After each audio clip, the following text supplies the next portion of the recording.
JNU में लगे देश विरोधी नारों पर सीएफएसएल की मोहर लगने के बाद दिल्ली के सीएम अरविंद केजरीवाल ने चुप्पी साध ली है।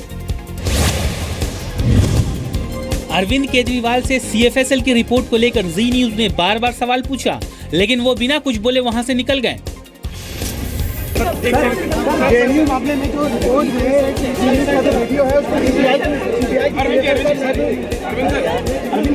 जेएनयू मामले में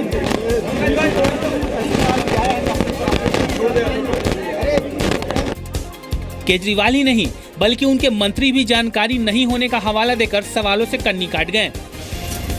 जेएनयू मामले में जेएनयू से जो फुटेज आया था उसको सीबीआई की सीएफएसएल लैब में जांच के लिए भेजा गया था, उसको जेन्युइन कराया गया। दिल्ली सरकार ने केस किया था कि वो डॉक्टर है, तो ये आ जाएंगे। देखिएगा, अभी मेरे को जानकारी नहीं है, सारी रिपोर्टें देखने के बाद कम करेगी। जी न्यूज ने सबसे पहले देश विरोधी नारेबाजी का वीडियो दिखाया था। जी न्यूज पर दिखाई गई फुटेज के सही होने पर केजरीवाल ने सवाल उठाए थे। सीबीआई लैब ने वीडियो से जुड़ी सीडी के साथ ही वीडियो बनाने में इस्तेमाल कैमरा, मेमोरी कार्ड और दूसरे उपकरणों की भी बारीकी से जांच की। देश विरोधी नारेबाजी की जांच कर रही दिल्ली पुलिस की स्पेशल सेल ने वीडियो की जांच करवाई थी। सीएफएसएल ने 8 जून को दिल्ली पुलिस को सौंपी रिपोर्ट में वीडियो को सही बताया। जी न्यूज के वीडियो के आधार पर ही दिल्ली पुलिस ने जेएनयू छात्र संघ अध्यक्ष कन्हैया कुमार, उमर खालिद और अनिर्बान भट्टाचार्य के खिलाफ देशद्रोह का केस दर्ज किया था। अब से कुछ देर बाद इलाहाबाद में बीजेपी की राष्ट्रीय कार्यकारिणी की बैठक शुरू होने वाली है। पार्टी के एजेंडे में सबसे ऊपर यूपी के चुनाव हैं। राष्ट्रीय कार्यकारिणी की बैठक में यूपी चुनाव की रणनीति पर मंथन होगा। सूत्रों के मुताबिक पार्टी गृह मंत्री राजनाथ सिंह को यूपी चुनाव के लिए चेहरा बनाने के पक्ष में है, लेकिन राजनाथ यूपी में सीएम उम्मीदवार बनने के लिए तैयार नहीं है। राजनाथ के इनकार के बाद बीजेपी उन्हें अभियान समिति का प्रमुख बनाना चाहती है।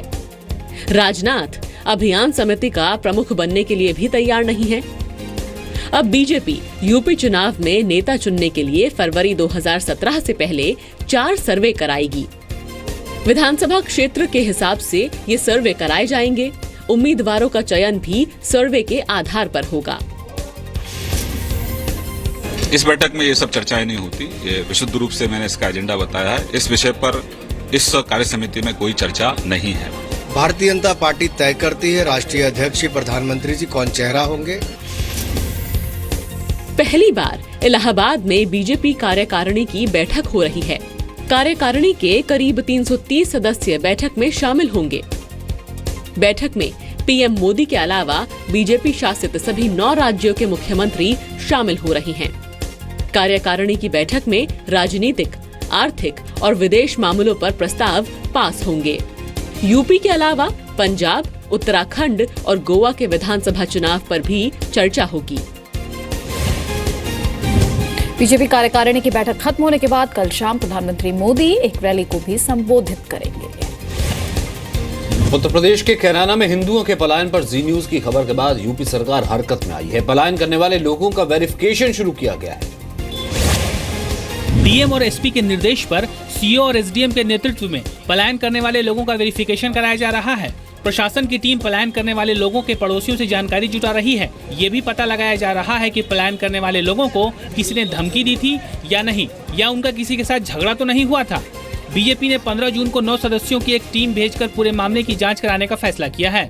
दूसरी तरफ समाजवादी पार्टी का कहना है कि रोजगार के लिए कैराना से लोग जा रहे हैं और इस प्रकार से अगर किसी को पलायन करना पड़ रहा है उत्तर प्रदेश में इसलिए केवल कि वो हिंदू हैं, वो बर्दाश्त नहीं करेंगे। कैराना से पहली बात केवल हिंदू नहीं गए, मुसलमान भी गए। तो रोजगार के लिए आदमी दुनिया के किसी देश में भी जाता है। कैराना से अब तक 346 हिंदू परिवार रंगदारी और गुंडागर्दी की वजह से पलायन कर चुके हैं। एक रिपोर्ट के मुताबिक साल 2011 में कैराना में 30% हिंदू थे। अब कैराना में सिर्फ 8% हिंदू बचे हैं। कैराना में हिंदुओं के पलायन पर राष्ट्रीय मानवाधिकार आयोग ने 4 हफ्तों में यूपी सरकार से रिपोर्ट मांगी है। पिछले कुछ महीनों के दौरान फिरौती न देने की वजह से कैराना में 4 हिंदू व्यापारियों की हत्या कर दी गई। हरियाणा से राज्यसभा चुनाव में जीत के बाद डॉक्टर सुभाष चंद्र आज अपने शहर हिसार पहुंचे। हिसार में डॉक्टर चंद्रा का शानदार स्वागत किया गया। सैकड़ों लोग डॉक्टर चंद्रा की जीत का जश्न मनाने पहुंचे। लोगों ने नाच गाकर डॉक्टर चंद्रा की जीत का जश्न मनाया। डॉक्टर चंद्रा ने समर्थन के लिए बीजेपी के नेतृत्व का शुक्रिया अदा किया। साथ ही हरियाणा और हिसार के विकास का वायदा किया।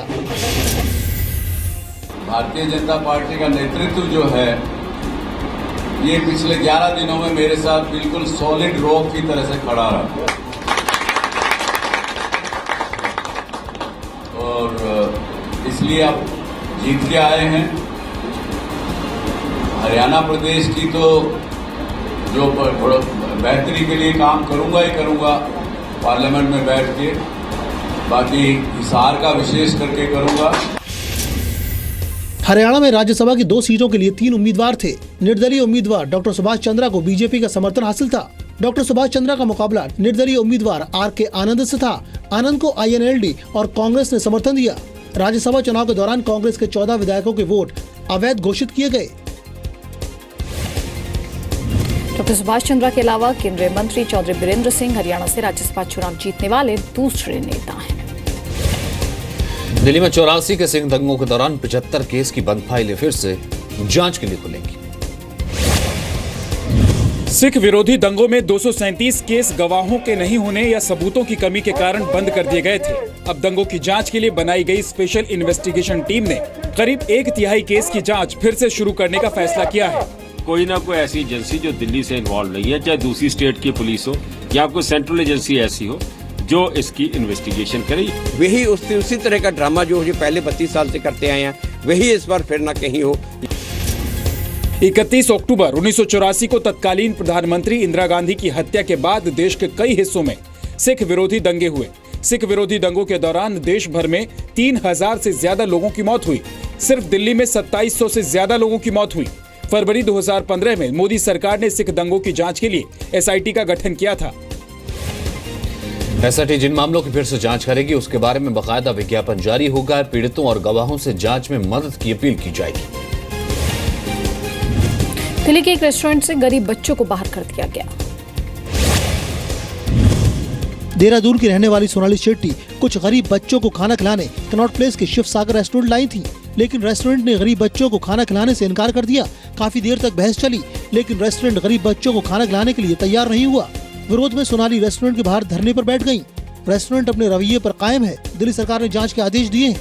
ये एक मेरी भी हार है, इस देश की भी हार है, इस देश की राजधानी की हार है। बहुत ही इनह्यूमेन है, इसीलिए मैंने मजिस्ट्रेट को कहा है जो डिस्ट्रिक्ट मजिस्ट्रेट है उस एरिया के कि मुझे 24 घंटे के अंदर इंक्वायरी करके दें।